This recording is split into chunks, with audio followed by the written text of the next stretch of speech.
It doesn't have a magnetic field. So Venus is just this big rock with this atmosphere and the ionosphere sitting in space, and the supersonic solar wind with the interplanetary magnetic field whacks into Venus, and it can't penetrate through the ionosphere. So the interplanetary field lines just sort of pile up ahead of Venus, like cars on a freeway. The solar wind whacking into it essentially sort of strips off the atmosphere, and it literally forms this long tail, like a comet, but stretching out into space.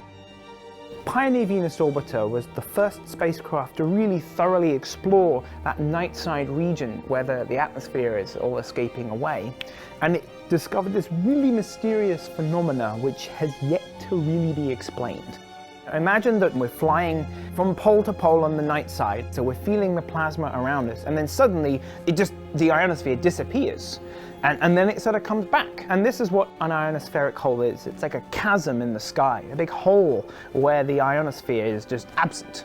So Pioneer Venus Orbiter basically measured inside these things, and we saw that there is very little plasma, and there's all this magnetic field.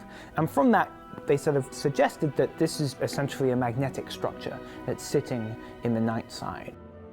I wanted to see if I could go looking for these things with Venus Express. What we saw is essentially this really exciting, strong, straight magnetic field lines that we expected, and really boring plasma signatures. It shows us that this is a magnetic structure, right? This is a tube of interplanetary magnetic field that, well, PVO saw it coming out of the ground, and now we've seen it way out in the tail. So these things really continue out to much higher altitudes than we previously have found them at.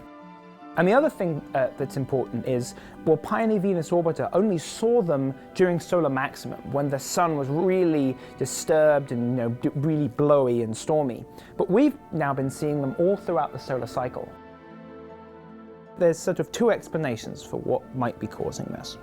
One possibility is that so these field lines, they come in from space and they get sort of stuck in the ionosphere. The ionosphere sort of flows from the day side to the night side, and as it goes around, it sort of meets this plasma that's in the tail, and there's sort of a pile-up between the two. So that's one idea. And the other idea is that on the day side, the field lines come in and they actually sink through the ionosphere, go through the rocky mantle, and then get hung up on this big metallic core. These field lines essentially end up draping around the core and stick out the rock at the back. One of the main differences between Venus and the Earth is simply that Venus doesn't have a magnetic field.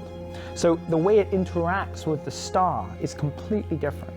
If you want to understand how did Venus get that way, why does Venus not have any ocean, you need to understand the interaction between the star and the planet.